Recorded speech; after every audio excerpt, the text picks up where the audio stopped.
Hello, everybody. It's Friday again, and that means it is PWN's Ask the Expert.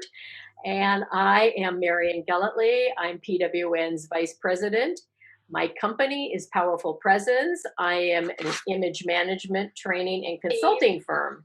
Now, what I am very excited about is my guest today. I know probably every one of you know who she is because she is PWN's technology chair. She is the one that's responsible for keeping that website up to date and keeping you up informed of all the things that are coming up. And I just have to say that Jody's one of those people that always raises her hand and volunteers and jumps in to do things. So she is PWN's champion, let's put it that way. And she's going to be here today to tell us about her and her talents. As I asked her a little while ago, I said, is there such a thing as a Renaissance woman? And the first thing she said was, yes, and I'm the perfect example of that. And she truly is. And you're going to hear all the different parts of Jody that keeps her alive and keeps her ticking and keeps her business ticking. So she's going to tell us about her company, Jody Royee Consulting and Design, as well as another company called Monterey Marketing 360. So let me introduce you to her. She's a certified executive consultant for Proctor Gallagher Institute in Toronto and a digital business consultant for Marketing 360 in Colorado. Her business is built on the principles of the science of getting rich, think and grow rich, and the Bible. Jody helps elevate the consciousness of small and medium-sized business owners to think outside their comfort zone so that they can learn from their circumstances and trust their intuition, use their imagination, and set up really big goals for themselves so they can achieve their dreams. And those are the kinds of things that Jody does for herself. So she is a great example to all of us. Jody's purpose and passion is to always see the divine goodness and spiritual greatness in every person so they can honestly see it in themselves and demonstrate it to the world. He believes building businesses and understanding wealth creation is one of the most spiritually demanding pursuits a person can dedicate their life to. Now, on top of all of that, she is an honors graduate from the USC School of Art and Design, and she holds a K through adult technology, or excuse me, teaching credential in design and creativity. She is also a California certified hypnotherapist. See what I mean about being a Renaissance woman? Jody knows that every business owner needs what she has to give, even if they don't know it yet. So, welcome, Jody. I'm so excited to have you. I mean, there are so many topics we could move off of here, but I just wanted to say welcome, and I'm excited to have you here. Thank you, Marion, for inviting me. And I'm so appreciative of the work that you do. And you stepped in and you're your own Renaissance woman because you just jumped in and learned Facebook Live via Zoom. And how many people know how to do that? There's not too many. Well, as I said to you before, I'm still not sure I know how to do it. I'm figuring it out and I've been figuring it out. And yes, I've gotten better. So that is, I think, just a really good example to all of you what Jody keeps telling us. You know, even if you think you can't do something, just jump in and try it, and eventually you'll get better at it. Oh, so anyway, if you have a question for Jody, what I want you to do is go ahead and put it into the comments area, and I'll watch for it. And if you happen to watch this interview on replay, go ahead and put the hashtag replay in the comments section so Jody knows that you have been here. All right, where shall we dive in? I think we're going to dive in with acknowledging how creative you are and how many balls you can keep up at the air at the same time that may not be totally related to one another. And you do this in order to have different ways of earning money. I do. And so you had said to me there are lots of different ways that a person can earn money. So why don't you talk a little bit about that if you would? Okay, so I just need to acknowledge something that your answers come from the quality of your questions. And so, whatever you want to know about or whatever you want demonstrated in your life, you need to pose the question because that sets up the energy of moving it out. That's your giving. You're giving out something and it will actually flow back to you. So, this principle of um, energy and vibration and frequency and amplitude, that's all it is. That's all that's going on here. So if you understand the laws of physics, you understand everything about everything. And it's very simple. So like if I let go of this thing, where is it going to go? That's it. That's how simple nature is. And we complicate it. So the the mind is our unbelievable resource that we have. It's our gift. It's our greatest gift. People think it's their torturer, but it's just a garden. So the mind is filled with thoughts and ideas and paradigms and belief systems. It's your garden that you wake up to every morning and things are thriving in there. And it's our job to weed out what we don't want and to nurture what we do want. Most people are dominated by their mind. They're dominated by their thoughts. So part of my job as a professional is to help bring order to people's minds. I teach them how to weed out what they don't want and to plant the garden they do want to grow, because the mind is not a thing. You've never seen a picture of the mind. We think of the brain oftentimes, right? We think of the brain, but the brain is no more the mind than your little finger. Okay. It's your brain is a physical thing, and mind is movement. And the mind is the body's source of manifestation. So anything you see in physical form is a result of thoughts that have preceded it. So anything you see, any circumstance, anything that's going on in the world right now came from thoughts that have happened already. So how do you change current circumstances? You have a new thought. Okay. It's that simple. Because what you feed into the mind, into the subconscious mind, is what develops habits, and habits develop results. So if you learned how to tie your shoe, you can tie your shoe pretty much in the dark at this point, right? You can do things without even looking at them. You don't even have to be conscious of them, and you get them done because you've made them a habit. And they are buried in your subconscious mind. You'll drive to your house without even thinking about it when you're coming home. Like a little GPS just gets you there, and you're like, wow, look, I'm here, and I didn't even know I got here. Exactly. Right? It's so weird. It feels so weird when you notice that happening. And you're glad you didn't hit anybody or run any stop signs or anything. Somehow it all just worked out. Thank goodness. Phew. Thank God, right? You know, my question about this then is, how do we keep mind positive? Right. Not go to the negative, but always stay to the positive side. Do you have a trick for that or a Yes. recommendation? Yes. It has to do with our identity. So if you think you are the body, or you think you are the mind, or you think you are your thoughts, you're in trouble. Because then you are the victim of them.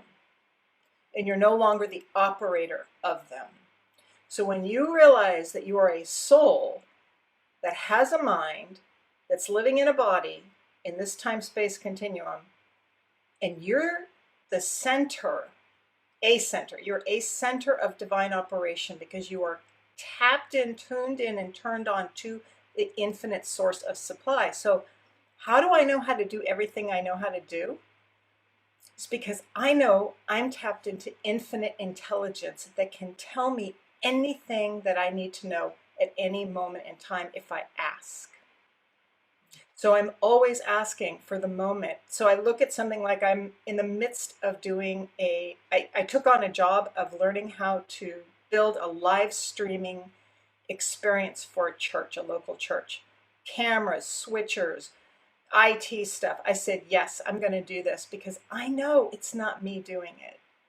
It's the infinite source of supply, the divine intelligence that's within me, that when I say yes and I step up to it, it's there. It meets me right where I am, and I have to be open to it. So my job is to stay in serenity.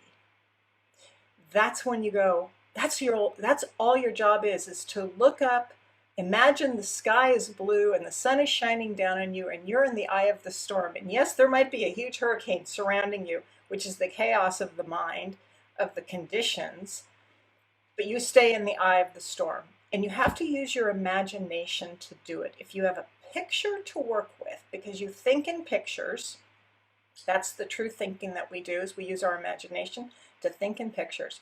Imagine a calm, serene, beautiful scene, and you will bring order to your mind. Imagine a flower opening, your favorite flower opening and facing the sun. Take a deep breath and become one with that scene. What happens to your mind? It settles down. It goes into an alpha theta frequency. And when you're in alpha theta, your brain frequency calms down and you get out of the high beta thinking, frenetic frequency that doesn't really do you any good. So the people who are the most genius, the ones that are really tapped in, they're running in the alpha theta frequency in their brains. That means they're in serenity. They practice serenity. It's that monk martial arts state that you come from your center. And then from your center, you make a decision. Because if you're making decisions based on circumstances, you're in reaction to the conditions, and that's never a good thing to do. You want to come from the center, which is why you learn to meditate, so that you can take action from that center place of consciousness and say, well, who am I in this situation? I'm a center of divine operation. All the wisdom and knowledge and understanding is available to me right now. I have all the resources. All my needs are met. So this is your consciousness of yourself. So when you're conscious of yourself as that being, you bring that energy to every circumstance. And things just, doors open. They fly open. Things happen that are just like miraculous. Does that make sense? So I am curious about whether this is something that you learned as a child growing up with your mom and dad, or is this something that you learned later on in life and started to accept? Well, I'm Or combination? I was the kind of kid that would just like wander off. We lived in the Santa Monica Mountains in Los Angeles, and I would wander off with my dog into the wilderness and hike along the deer trails and leave the humans behind and get away from the noise. And so I just hung out with nature all the time. And so I think being in nature puts your brain in a place of serenity. Mhm. So I entrained my brain as a child because I didn't like being around chaos, and my family was very chaotic and loud and not a great place to be. And thank God I had a resource. I just chose nature to be in there. And so when my brain's in serenity, when it's in that peaceful place, everything's available to me. So the question I asked when I was a child, and this is a funny question that people wonder about, but I was pretty little when I asked this question, was where's my manual? Like I looked around and like, everything has a manual. Everything comes with a manual. Where's my manual? Like, isn't there something that tells me how to operate in this thing that's going on here? Because I was aware that this is an operational situation that I need to learn how this works. Why did I think like that? I think it's because I came from somewhere else and I didn't know what the story was here. There you go. You've shared with me that you're an introvert. Mhm. And so I understand how serenity would be very important. I'm a ambivert, so I understand, the introvert side as well. But how does a extrovert deal with can you get them to a place of serenity, or can they get themselves to a place of serenity, or do they typically like to always be in action? Well, see, that's the thing is, I if you're going to ask me what I do for people, like personally, Yes. I am a human effectiveness coach and productivity coach. So when you think about the Pareto principle, which is that 80-20 principle, right? That 20, 80% of what we do is like worthless. There's Mhm. 20% that's the sweet spot. Like literally, if I can show people that 20%, what would you do with the 80% of the time that you really don't need to be doing 80% of what you're doing, right? Wouldn't you want to know, like, I just want to know what that 20% is, because I Mhm. don't really need, but most of the time we're spinning and guessing, and our busyness makes us feel like we're productive because we're moving and we're in action and we're doing stuff. And so people who are extroverts typically are high achievers. They want to be more effective, and they don't want to be in anxiety. They don't want to be exhausted. They want to sleep better. Um, they want to be managers of their moods. They want to have, you know, much better levels of creativity. They want to be tapped into their intuition.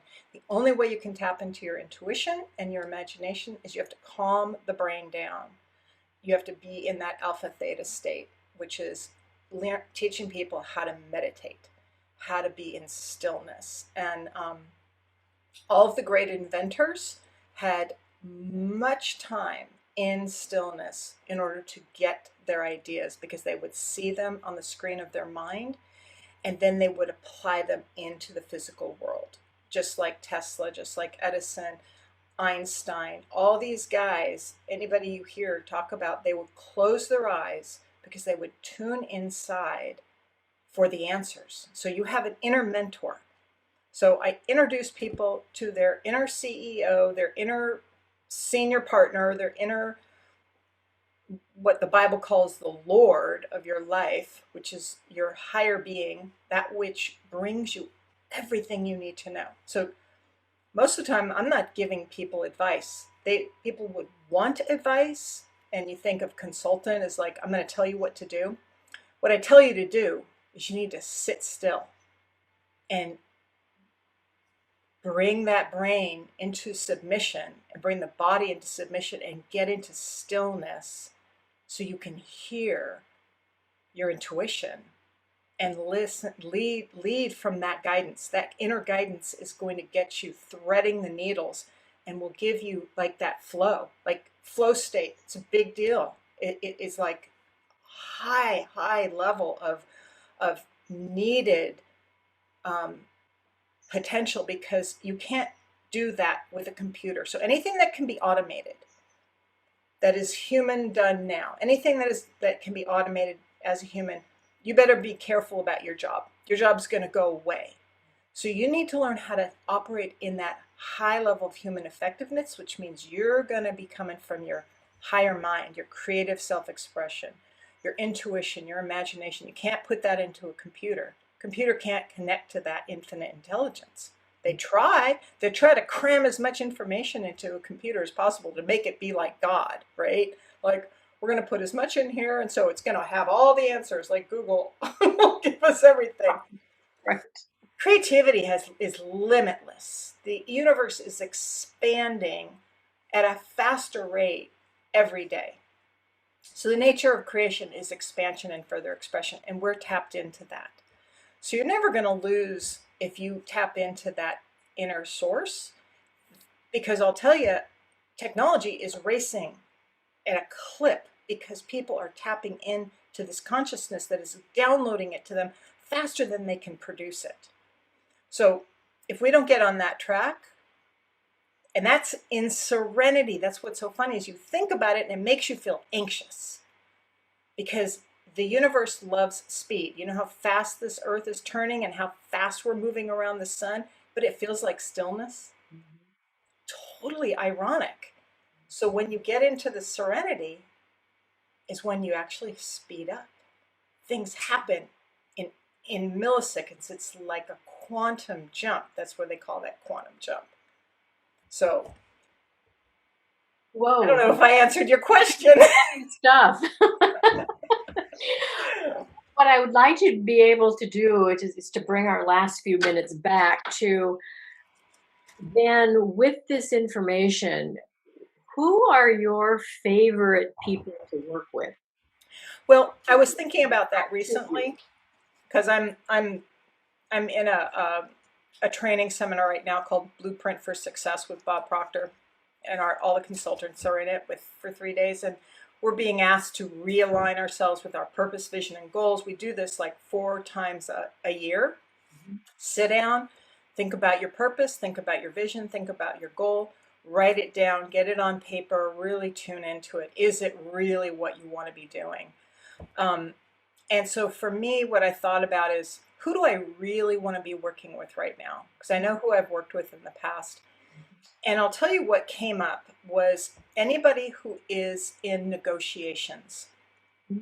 If you're a hostage negotiator, if you're a mediator, Do you have any of those in PWN? I know. If you're a lawyer, if you're a therapist, if you're a hypnotherapist like I am, if you're working with language and you're negotiating, our CEO of Proctor Gallagher is a billion-dollar bank merger attorney. So she's the one who created the content. So this is high-level stuff. This woman is like a rock star. And so those relationships, anybody who's dealing with critical relationships, which can be family dynamics to the boardroom for merging billion-dollar banks, it's all human relations. So helping people be bringing that kind of attention to those critical moments where if you leave everybody with a feeling of increase, leave everybody with a feeling of increase. If you practice that in the grocery store, with anybody you meet, leaving people feeling better about themselves, not about you.